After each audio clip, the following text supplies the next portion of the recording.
4월 22일 부활 8일 축제 금요일 본기도 전능하시고 영원하신 하느님, 성자의 파스카 신비로 인류와 화해의 새 계약을 맺으셨으니 저희가 믿음으로 거행하는 신비를 삶으로 드러내게 하소서. 성부와 성령과 말씀의 초대. 베드로와 요한 사도는 최고의회에서 예수님 말고는 다른 누구에게도 구원이 없습니다 라며 담대하게 증언한다. 고기를 잡지 못하던 제자들은 예수님의 말씀대로 그물을 던져 엄청난 양의 고기를 잡게 되었고 그분께서 주님이심을 알아본다. 제1독서. 예수님 말고는 다른 누구에게도 구원이 없습니다. 사도행전의 말씀입니다. 그 무렵 불구자가 치유받은 뒤 베드로와 요한이 백성에게 말하고 있을 때에 사제들과 성전 경비대장과 사두가이들이 다가왔다. 그들은 사도들이 백성을 가르치면서 예수님을 내세워 죽은 이들의 부활을 선포하는 것을 불쾌히 여기고 있었다. 그리하여 그들은 사도들을 붙잡아 이튿날까지 감옥에 가두어 두었다. 이미 저녁 때가 되었기 때문이다. 그런데 사도들의 말을 들은 사람들 가운데 많은 이가 믿게 되어 장정만도 그 수가 5,000명 가량이나 되었다. 이튿날 유다 지도자들과 원로들과 율법학자들이 예루살렘에 모였다. 그 자리에는 한나스 대사제와 카야파와 요한과 알렉산드로스와 그 밖의 대사제 가문 사람들도 모두 있었다. 그들은 사도들을 가운데에 세워놓고 당신들은 무슨 힘으로 누구의 이름으로 그런 일을 하였소 하고 물었다.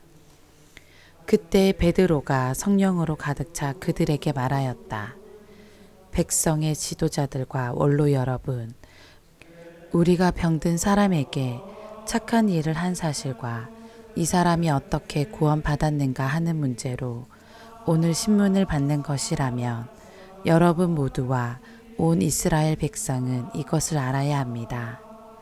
나자렛 사람 예수 그리스도의 이름으로 곧 여러분이 십자가에 못 박았지만 하느님께서 죽은 이들 가운데에서 다시 일으키신 바로 그분의 이름으로 이 사람이 여러분 앞에 온전한 몸으로 서게 되었습니다.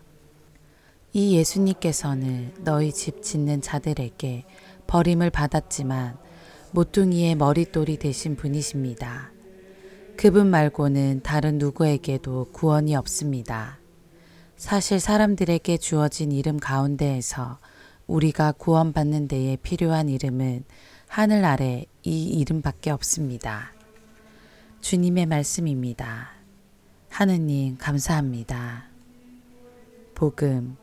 예수님께서는 다가가셔서 빵을 들어 그들에게 주시고 고기도 주셨다.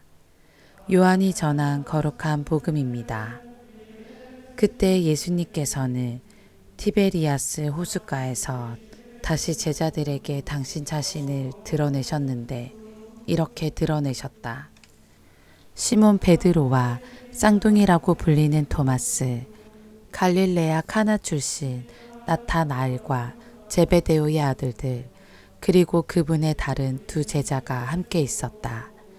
시몬 베드로가 그들에게 나는 고기 잡으러 가네 하고 말하자 그들이 우리도 함께 가겠소 하였다. 그들이 밖으로 나가 배를 탔지만 그날 밤에는 아무것도 잡지 못하였다. 어느덧 아침이 될 무렵 예수님께서 물가에 서 계셨다. 그러나 제자들은 그분이 예수님이신 줄을 알지 못하였다. 예수님께서 그들에게 얘들아 무얼 좀 잡았느냐 하시자 그들이 대답하였다. 못 잡았습니다. 예수님께서 그들에게 이르셨다. 그물을 배 오른쪽에 던져라. 그러면 고기가 잡힐 것이다. 그래서 제자들이 그물을 던졌더니 고기가 너무 많이 걸려 그물을 끌어올릴 수가 없었다. 예수님께서 사랑하신 그 제자가 베드로에게 주님이십니다 하고 말하였다. 주님이시라는 말을 듣자 옷을 벗고 있던 베드로는 겉옷을 두르고 호수로 뛰어들었다. 다른 제자들은 그 작은 배로 고기가 든 그물을 끌고 왔다. 그들은 못해서 100m쯤 밖에 떨어져 있지 않았던 것이다.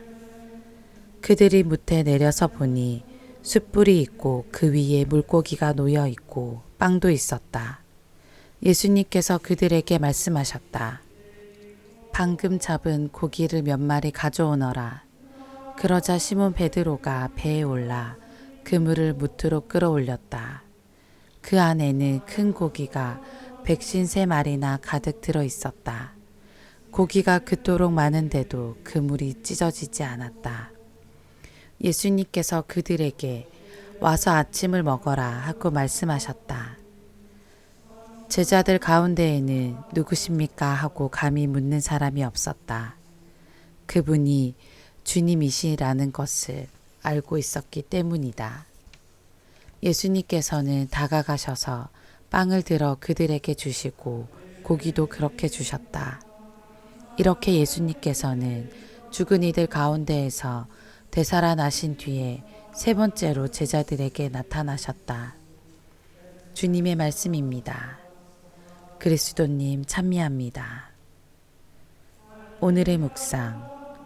오늘 복음은 부활하신 예수님께서 7 제자에게 나타나신 이야기입니다.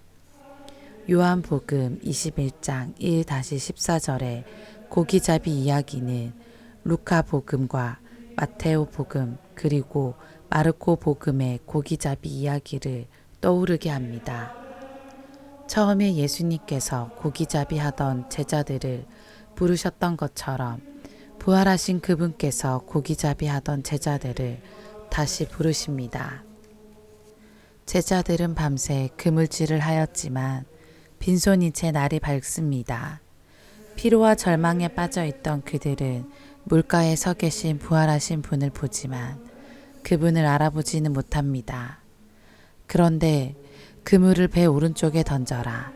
그러면 고기가 잡힐 것이다. 라는 말씀대로 하자 고기가 너무 많이 걸려 그물을 끌어올릴 수 없을 지경에 이릅니다.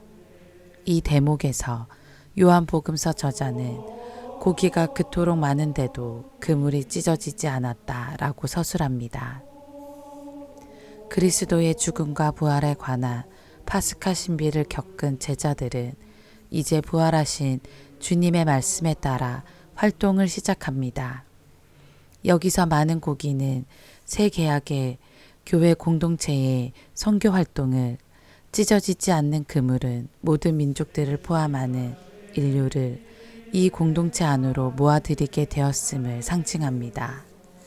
부활하신 예수님을 알아보고 고기를 건져 올린 제자들은 무태 올라와 스승님과 아침 식사를 합니다. 그때 예수님께서 제자들에게 다가가시어 빵을 들어 그들에게 주시고 고기도 그렇게 주십니다. 이 모습은 교회 공동체의 성찬례를 떠올리는 상징적 표현입니다. 부활하신 예수님을 중심으로 모인 공동체는 이처럼 주님께 초대받았기에 함께 둘러앉아 그분께서 주시는 양식을 나누는 거룩하고 복된 밥상 공동체가 되었습니다. 아멘.